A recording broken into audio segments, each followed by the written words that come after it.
আল্লাহ তাআলা যদি দয়া করে আমাদেরকে মাফ না করে, আমাদের বাঁচার কোনো উপায় নাই। আপনি কি ভেবেছেন আপনার নামাজ দিয়ে আপনি জান্নাতে যাবেন?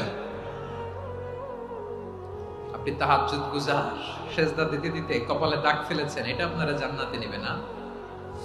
আপনি এলাকার সবচেয়ে বড় হাতেম তাই দানশীল, এই দানের ভরসায় বসে আছেন কুশ্চিন কালো না।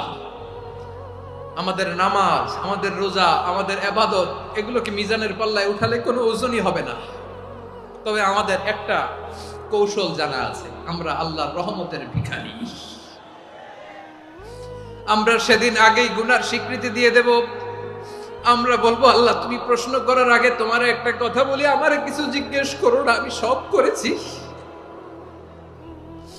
এমন কোন পাপ নাই যে পাপ আমারে দিয়ে হয় নাই।